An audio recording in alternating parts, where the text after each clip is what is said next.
It's the Real Estate Podcast, brought to you by ANZ Home Loans for financial well-beings. Hey, welcome back to the Real Estate Breakfast as we talk about your local market, your local suburbs, and yes, the latest real estate trends happening around Australia. Hope your week is going well. We are up to the middle of our working week. It is a Wednesday, June the 18th, and we are taking you off to Dubai in just a moment. Why? Because so many Aussies are headed there to start a brand new life. Is that you? Are you quitting Australia and heading off to the UAE? Well, we've got Lillian and Mario, our local real estate professionals, on the ground there. And if you've ever wondered why expats in Dubai complain about the water, especially women, it comes down to this. While Dubai's drinking water is a modern marvel, which is sourced from desalinated seawater and totally safe, it's also very hard. Chlorine and added minerals like calcium and magnesium do dry out skin and especially hair. Women, they love their hair, don't you? Many women report hair damage, hair falling out, and spend big money on filters, masks, and bottled water just to combat the effects.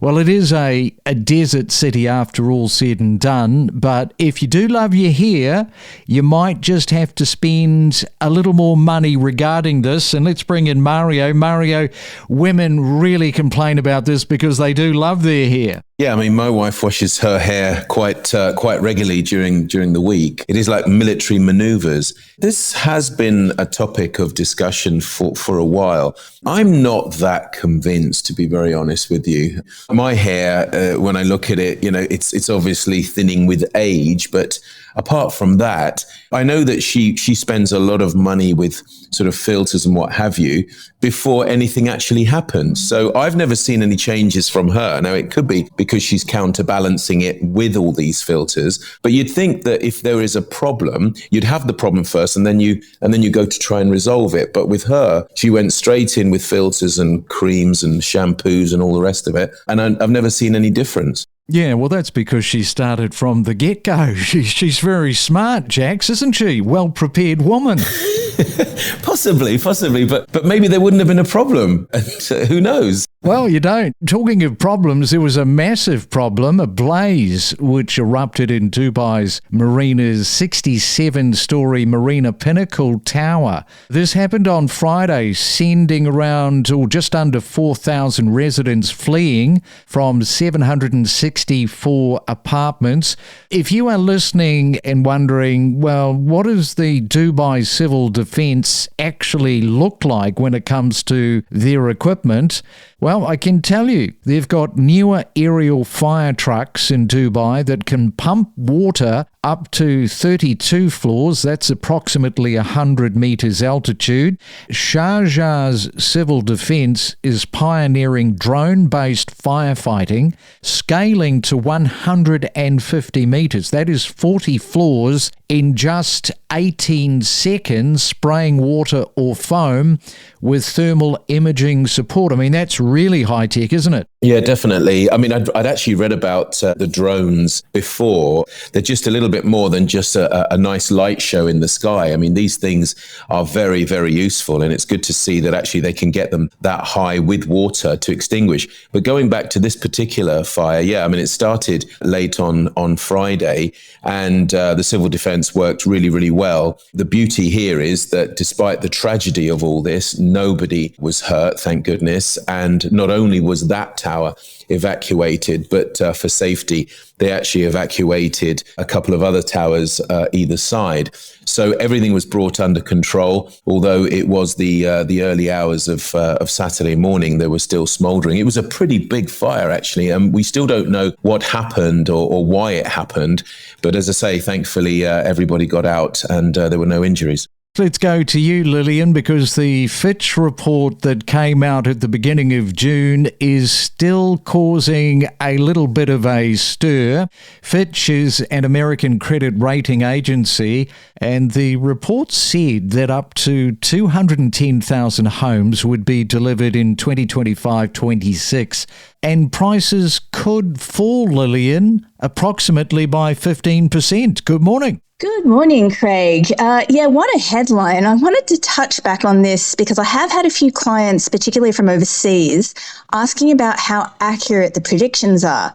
Firstly, I'd like to make it very clear that, this headline saying that the Dubai market is going to crash by 15% is actually quite misleading.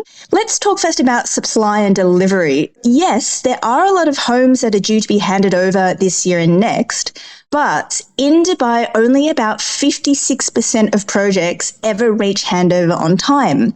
So what this realistically means is that the number quoted of 210,000 homes handing over will actually be closer to about 120,000. The other thing is that post the Trump tariffs, we're seeing delays and difficulties getting materials like steel and concrete. So this construction cost inflation will also further push handovers past their actual date that they're supposed to come over. Okay, so that's the last thing developers want, and the report also talks of oversupply pushing down prices. However, it's important to note that 80% of the units due to be handed over in the next year are apartments. So if you are a family and you are looking at villas, perhaps you are a high net worth individual and you're moving into the region, there is going to be this shortage, which is the very opposite of oversupply. Yes, you touched on a really good point about people moving here, as the population's actually gaining 50,000 new residents every quarter.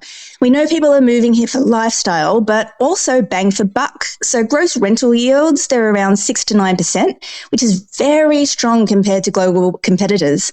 And then the luxury prime sector in Dubai, look, it's selling at the moment at about US $1,000 per square foot. So if you compare that to cities like London, New York, which is about 4,000 US dollars, you're still getting a lot more in Dubai. Now, when we spoke last month, Dubai had just made headlines with its first tokenised real estate sale, a big move into digital property investing. Now that we've got a second transaction completed, we can bring you more news regarding this. And Mario, you got the details. Yeah, that's right, Craig. So the second sale, in fact, went extremely well in that the property sold out in under 2 minutes. In fact, it was sold in 1 minute, 58 seconds.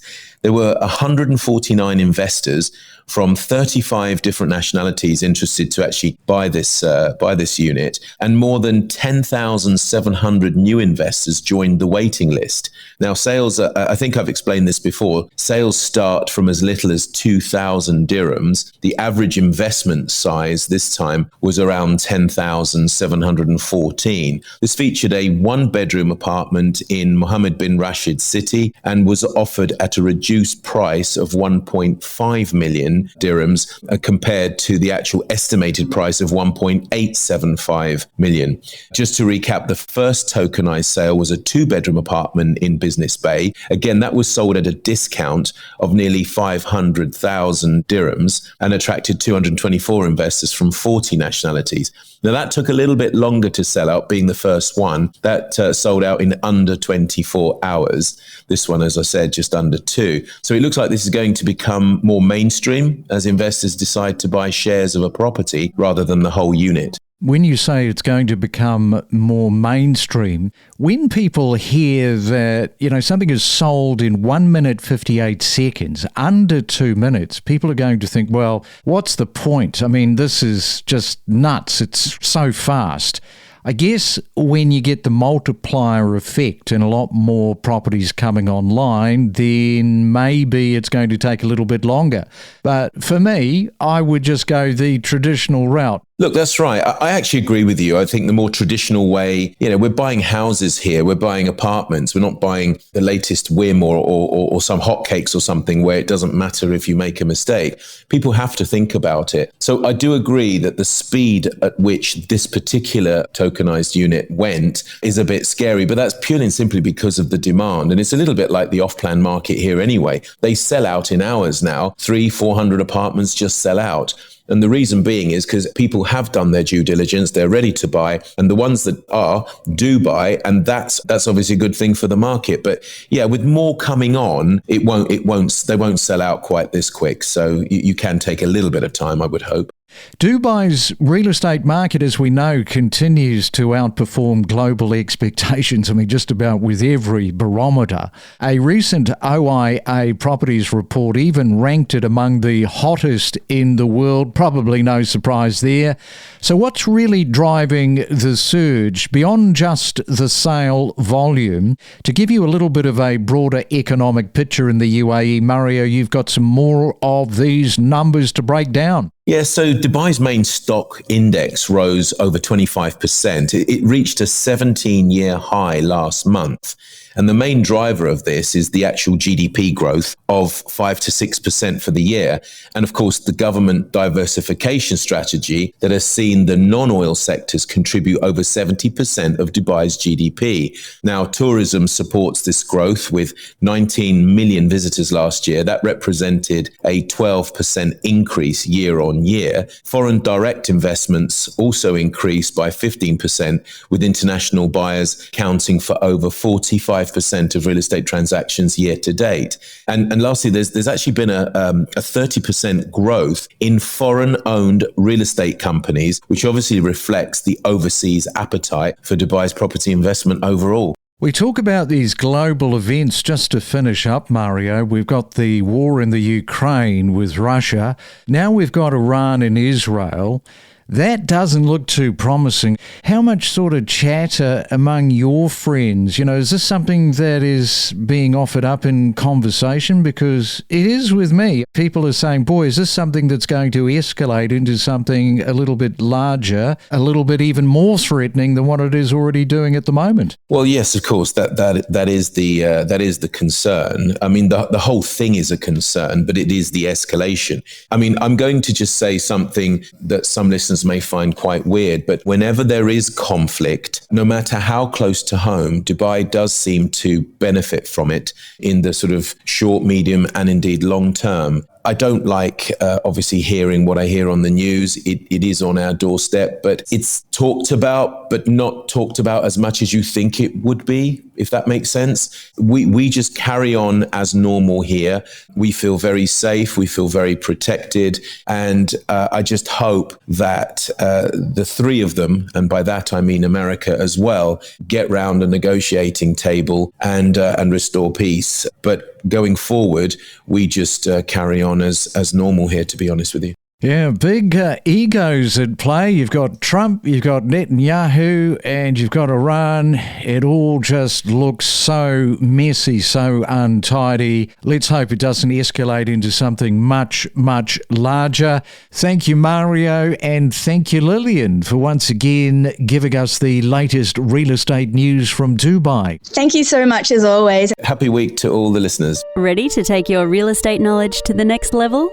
So are we. What would be a really interesting number to know is how many Australian grandparents are re-establishing themselves into different cities around Australia because they want to spend more time with their grandchildren. That'd be absolutely wonderful to know. We have this, at least based on census data, every 5 years we know how people relocate and from where they relocate and so forth, but we do not know the reasons. Average house dwelling price, that number came out $1 million, and I'll get you just to explain, because sometimes people get a little bit confused with median house price and average dwelling house price.